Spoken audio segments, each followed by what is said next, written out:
નમસ્કાર દોસ્તો, current with દર્શન રાવલમાં આપ સૌનું હાર્દિક સ્વાગત છે।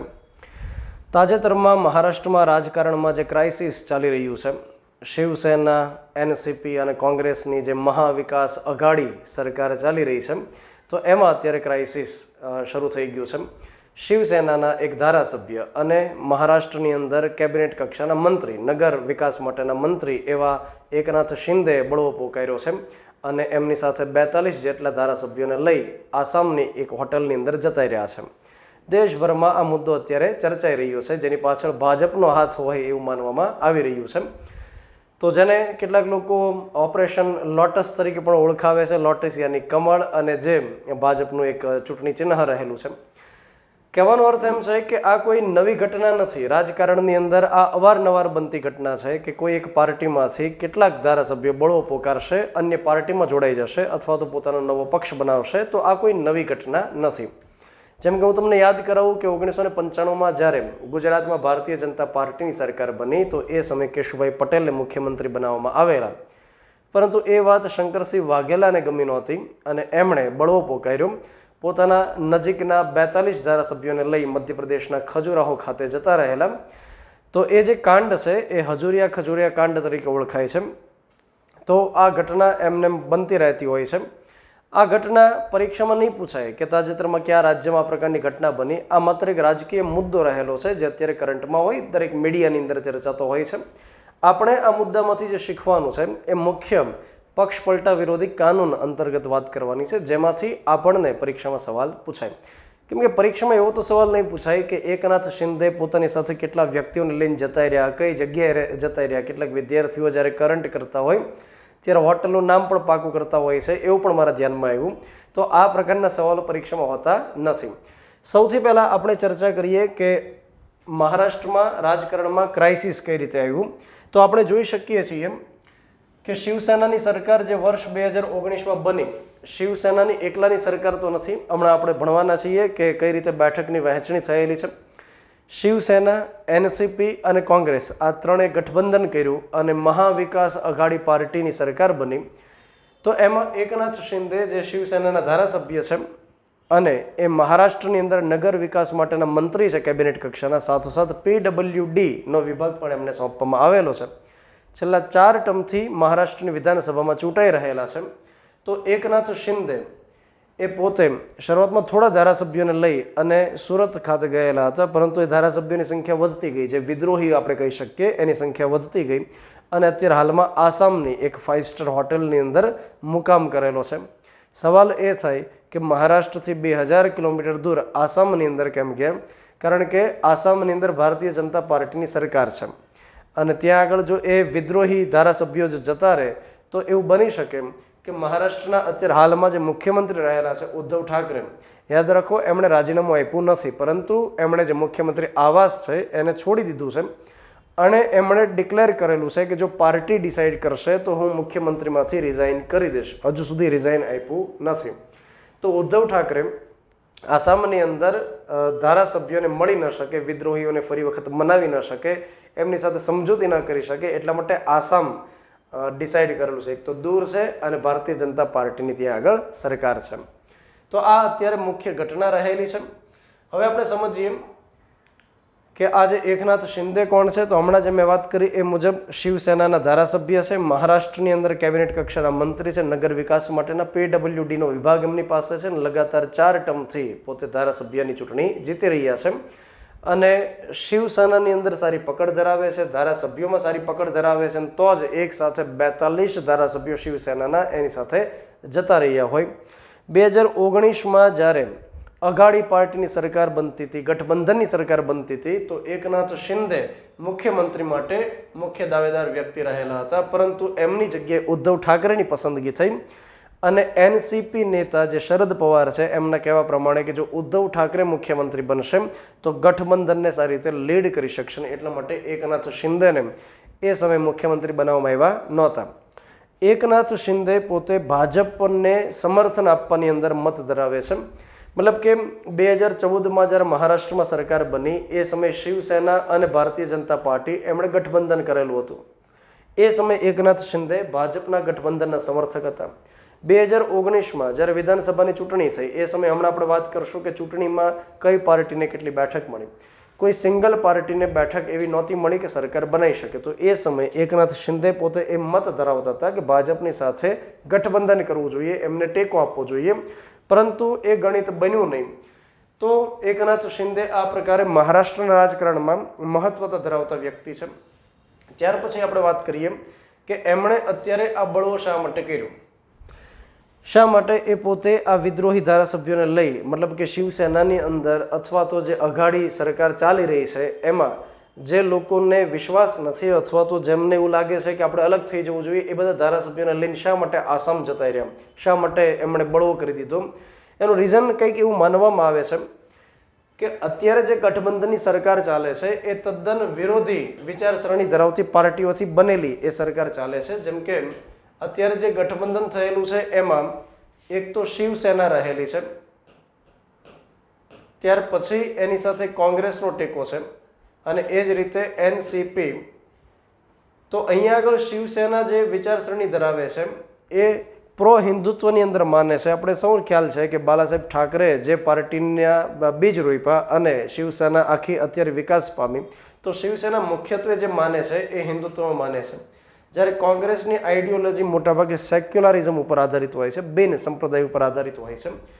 તો એકનાથ શિંદેનો એક આ પણ મત છે કે બાલાસાહેબ ઠાકરે જે બીજ રોપેલા હતા, જે મુખ્ય સિદ્ધાંતો હતા, એની કંઈક વિરુદ્ધ અત્યારે સરકાર બની રહી છે. તો એક તો આ મુદ્દો હોઈ શકે. બીજો મુદ્દો એ રહેલો છે કે રાજ્યસભાની જે છેલ્લે ચૂંટણી થઈ, તો રાજ્યસભાની ચૂંટણી વખતે એકનાથ શિંદેને સાઈડમાં કરી લેવામાં આવેલા હતા. ત્યાર પછી ત્યાં આગળ જે વિધાન પરિષદની ચૂંટણી થઈ એમાં પણ એકનાથ શિંદેને સાઈડમાં કરી દેવામાં આવ્યા અને એમને પૂછવામાં ન આવ્યું અથવા તો એમના જે નજીકના વ્યક્તિ હોય એને ચૂંટવામાં ન આવ્યા. તો આ એક રીઝન્સ હોઈ શકે. અને એક ત્રીજું રીઝન તો એ હોય કે ભાજપ લગાતાર પ્રયાસ કરતું હોય કે જે અલગ પાર્ટીની સરકાર અલગ અલગ રાજ્યમાં બનેલી હોય ત્યાં આગળ કોઈક રીતે એવું કંઈક કરવામાં આવે કે એ સરકાર પડી જાય અને ત્યાં ભારતીય જનતા પાર્ટીની સરકાર અથવા તો એને ગઠબંધનની સરકાર બને. તો આ રીઝન્સ બધા હોઈ શકે. આગળ આપણે વાત કરીએ મહારાષ્ટ્ર વિધાનસભાની સ્થિતિ કયા પ્રકારની રહેલી છે એ હું તમને સમજાવું. જેમ ગુજરાતમાં 182 ધારાસભ્યોથી વિધાનસભા બને એમ મહારાષ્ટ્રમાં 288 ધારાસભ્યોથી વિધાનસભા બને. 288માંથી એક સીટ વેકન્ટ છે અને 2 એનસીપીના ધારાસભ્યો જેલમાં છે. પરિણામ સ્વરૂપે 3 બેઠક જો તમે ખાલી ગણી દો તો 285 ટોટલ ધારાસભ્યો વધે. 285માંથી 50% વત્તા 1 જેની પાસે હોય એની સરકાર બને. તો 285ના 50% વત્તા 1 આપણે કરવા જઈએ તો આપણને ખ્યાલ આવે કે 143 ધારાસભ્યો જે પાર્ટી પાસે હોય અથવા તો ગઠબંધન પાસે હોય એની સરકાર બને. તો આ 143 ધારાસભ્યો હોવા જોઈએ જેથી સરકાર બની શકે. છેલ્લે 2019માં જ્યારે ચૂંટણી થઈ મહારાષ્ટ્ર વિધાનસભાની, એમાં ભારતીય જનતા પાર્ટીને 106 બેઠક મળી.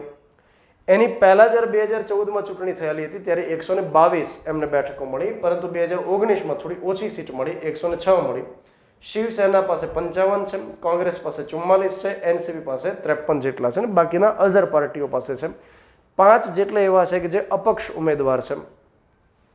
અહીંયા આગળ જ્યારે બીજેપી અને શિવસેના ચૂંટણી લડેલા ત્યારે સાથે મળી અને ચૂંટણી લડેલા અને તમામ લોકોને એ મત હતો કે આ બંને ભેગા મળીને સરકાર બનાવશે.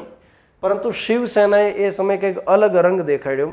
શિવસેનાના કહેવા પ્રમાણે કે જ્યારે ચૂંટણી કેમ્પેઇન ચાલતા હતા એ સમયે જ્યારે મિટિંગ થઈ બીજેપી અને શિવસેનાની, તો એવું ડિસાઇડ થયેલું કે 2.5 વર્ષ માટે ભાજપમાંથી મુખ્યમંત્રી રહેશે, 2.5 વર્ષ માટે શિવસેનામાંથી મુખ્યમંત્રી રહેશે. તો ભાજપના કહેવા પ્રમાણે કે એ પ્રકારની કોઈ ચર્ચા નહોતી, એ પ્રકારની કોઈ સમજૂતી નહોતી, જેના કોઈ એવિડન્સ નથી. તો બીજેપીના કહેવા પ્રમાણે કે 106 સૌથી વધારે અમારી પાસે છે, તો મુખ્યમંત્રી અમારામાંથી હોવા જોઈએ. શિવસેનાએ એ વાતને નકારી. ત્યાર પછી શિવસેના, કોંગ્રેસ અને એનસીપી આ ત્રણેય ગઠબંધન કર્યું, જેને મહાવિકાસ અઘાડી તરીકે ઓળખવામાં આવે છે. સાથે અત્યારે જો આપણે વાત કરીએ કે સરકાર પાસે જે ધારાસભ્યોનું સમર્થન રહેલું, જ્યારે આ વિદ્રોહી જતા નથી રહ્યા એ પહેલાંની આપણે વાત કરીએ, 169, મતલબ શિવસેના, કોંગ્રેસ અને એનસીપી ઉપરાંત ત્યાંની જે અધર નાની નાની પાર્ટીઓ હોય એમણે જે ગઠબંધન કરાયું હોય, ટેકો આપ્યો હોય, પરિણામ સ્વરૂપે મહાવિકાસ અઘાડી પાસે 169નું સમર્થન રહેલું. ભાજપ અને એના સમર્થનની વાત કરીએ તો એમની પાસે 113 જેટલી બેઠકો રહેલી છે, મતલબ ભાજપની પોતાની 106, અપક્ષવાળા જેમને ટેકો આપે અને એમ કરી ટોટલ એમની પાસે 113 જેટલું સમર્થન રહેલું. 169 જે સરકારની પાસે સમર્થન રહેલું એમાંથી અત્યારે વિદ્રોહીઓની સંખ્યા આપણે બાદ કરી દઈએ 42 જેટલી, તો લગભગ આ 127 જેટલી વધે. એનો મતલબ એ થાય કે 42 વિદ્રોહીઓ સંખ્યા, જ્યારે લેક્ચર લઉં છું પછી જો એ વિદ્રોહની સંખ્યા વધી જાય તો એ અલગ હશે, પણ આ વિદ્રોહની સંખ્યા 42 જો આપણે બાદ કરી દઈએ કે હવે એ આ સરકારને ટેકો આપતા નથી, તો સંખ્યા વધશે 127. સરકાર બનાવવા માટે જરૂરી બેઠકની સંખ્યા છે 143. એનો સ્પષ્ટ મતલબ છે કે આ જે ગઠબંધનની સરકાર છે એ ટકી શકશે નહીં. નંબર 2 કે આ જે વિદ્રોહી ધારાસભ્યો છે શિવસેનામાંથી 42 જેટલા, એ જો ભાજપને સમર્થન આપે તો ભાજપની પાસે 113 છે, અને જો આ 42 એમને સમર્થન આપશે તો ટોટલ જે આપણે વાત કરીએ કે એમની પાસે જે સંખ્યા થશે એ 5, 6 અને 1, એનો મતલબ થાય 165 જેટલા ધારાસભ્યોના સમર્થન સાથે ભાજપ સરકાર બનાવી શકે એ પ્રકારની અહીં આગળ સ્પષ્ટ વાત આપણને દેખાઈ રહી છે. તો 42 વિદ્રોહીઓને જો ઉદ્ધવ ઠાકરે મનાવી નથી શકતા અને એ અલગથી જતા રહે છે, ભાજપને ટેકો આપે અથવા તો અલગ પાર્ટીની રચના કરે છે, અલગ પાર્ટીની રચના કરીને ભાજપને ટેકો આપે, તો ભાજપની સરકાર બનવી નિશ્ચિત બની જાય એવું દેખાય છે. ત્યાર પછી આપણે આગળ વાત કરીએ કે સાહેબ એક સાથે શિવસેનામાંથી આટલા ધારાસભ્યોએ વિદ્રોહ કરી દીધો તો પક્ષપલટા વિરોધી કાનૂન એમને લાગુ પડશે કે નહીં પડે. પક્ષપલટા વિરોધી કાનૂન વિશે જો આપણે ચર્ચા કરીએ તો વર્ષ 1985માં આ કાનૂન લાવવામાં આવ્યો, જેના માટે એક 52મો બંધારણીય સુધારો કર્યો. 52મા બંધારણીય સુધારા દ્વારા એક પરિશિષ્ટ ભારતીય બંધારણમાં ઉમેરવામાં આવ્યું, જેને આપણે કહીએ છીએ પરિશિષ્ટ નંબર 10. પરિશિષ્ટ નંબર 10માં કેટલાક નિયમોની યાદી લખવામાં આવી. એ નિયમોમાં મુખ્યત્વે 5 જેટલા નિયમો આપણે પરીક્ષાની દ્રષ્ટિએ યાદ રાખવાના છે. સૌથી પહેલો નિયમ આપણને એમ કહે છે કે જ્યારે કોઈ ધારાસભ્ય, જ્યારે કોઈ સંસદ સભ્ય કે કોઈ પણ સ્થાનિક સરકારની અંદર જિલ્લા પંચાયત, તાલુકા, એ જ રીતે નગરપાલિકા, મહાનગરપાલિકા, આ તમામ જગ્યાએ પક્ષપલટા વિરોધી કાનૂન લાગુ પડશે. ગ્રામ પંચાયતમાં લાગુ પડતું નથી. તો કોઈ પણ જગ્યાએ દંડકની સૂચનાનું પાલન જે સભ્ય નહીં કરે એનું ધારાસભ્ય પદ અથવા તો સંસદ પદ અથવા તો જે કોઈ ગૃહની અંદર મેમ્બર છે એ ખતમ થઈ જશે. ત્યાર પછી બીજો નિયમ એમ કહે છે કે એક પાર્ટીમાંથી ચૂંટણી લડવામાં આવે અને ત્યાર પછી અન્ય પાર્ટીમાં જોડાઈ જવામાં આવે તો સભ્યપદ કેન્સલ થઈ શકે. ત્યાર પછીનો નિયમ એમ કહેવા માંગે છે કે કોઈ અપક્ષ ઉમેદવાર હોય એ જ્યારે કોઈ પાર્ટીમાં જોડાઈ જાય છે, જો યાદ રાખો કે કોઈ પાર્ટીને ટેકો દેવો, સમર્થન કરવું, ગઠબંધનમાં જોડાવું એ અલગ વસ્તુ છે અને જે તે પાર્ટીનો ખેસ પહેરી લેવો એ બીજી વસ્તુ છે. અપક્ષ ઉમેદવાર જ્યારે કોઈ પાર્ટીમાં જોડાઈ જાય છે સંપૂર્ણપણે ત્યારે એનું સભ્યપદ કેન્સલ થઈ જશે. કોઈ નિમાયેલો સભ્ય, રાજ્યસભામાં આપણે સૌ જાણીએ છીએ કે 12 જેટલા સભ્યો છે, વિધાન પરિષદની અંદર રાજ્યપાલ દ્વારા 1/6 સભ્યોની નિમણૂક કરવામાં આવે. જ્યારે કોઈ નિમાયેલો સભ્ય 6 મહિના પછી, નિમણૂકના 6 મહિના પછી કોઈ પાર્ટીમાં જોડાય છે તો એનું સભ્યપદ કેન્સલ થઈ શકે. અને ત્યાર પછી છેલ્લો નિયમ, છેલ્લા નિયમમાં શરૂઆતમાં શબ્દ એવા હતા કે કોઈ પાર્ટીમાંથી 1/3 જેટલા સભ્યો જો અન્ય પાર્ટીમાં જોડાય અથવા નવો પક્ષ બનાવે તો એનું સભ્યપદ કેન્સલ ન થાય. શરૂઆતમાં જે શબ્દો હતા એ 1/3 હતા, મતલબ કે પાર્ટીના જેટલા ધારાસભ્યો હોય એમાંથી 3/4 ભાગના સભ્યો. હવે જ્યારે આ નિયમ કરવામાં આવ્યો તો શરૂઆતમાં એવી ઘટના બનતી કે એકલ દોકલ વ્યક્તિ પક્ષ પલટો કરતો અને ત્યાર પછી 1/3નો નિયમ આવ્યો તો એક સાથે આખો સમૂહ જવા માંડ્યો. તો એ સમૂહને પક્ષ પલટો કરતા અટકાવવા માટે થઈ અને જરૂરિયાત એ ઊભી થઈ કે આ જોગવાઈને કડક કરવામાં આવે. તો 91મો બંધારણીય સુધારો કર્યો વર્ષ 2003માં અને 1/3 જે લખેલું છે એની જગ્યાએ લખવામાં આવ્યું 2/3.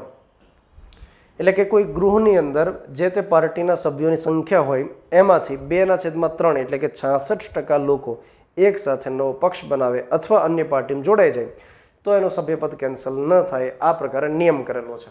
એ હિસાબે જો આપણે વાત કરીએ તો 55 જેટલા શિવસેના પાસે અત્યારે ધારાસભ્યો રહેલા છે, જેમાંથી 2/3 હિસાબે જો આપણે વાત કરીએ તો 2/3 હિસાબે ધારાસભ્યોની સંખ્યા થઈ 37. મતલબ કે એક સાથે જો શિવસેના પાર્ટીમાંથી બળવો કરવો હોય, અન્ય પાર્ટીને ટેકો દેવો હોય, અન્ય પક્ષ રચવો હોય તો ઓછામાં ઓછા 37 જેટલા ધારાસભ્યો જોઈએ. એની જગ્યાએ અત્યારે 42 ધારાસભ્યોએ બળવો કરેલો છે. એનો સ્પષ્ટ મતલબ એ છે કે જેટલા આ વિદ્રોહી ધારાસભ્યો છે એમને પક્ષપલટા વિરોધી કાનૂન અંતર્ગત એનું પદ કેન્સલ કરી શકાશે નહીં અને પૂરી શક્યતા છે કે આ સભ્યો ભાજપને ટેકો આપે અને એક નવી સરકાર બનાવે. તો આ આપણે ચર્ચા કરી મહારાષ્ટ્રમાં જે રાજકીય ક્રાઇસિસ ચાલી રહ્યું છે એની અને સાથે પક્ષપલટા વિરોધી કાનૂન અંતર્ગત આ પ્રકારના વિડીયો લાવતા રહેશું.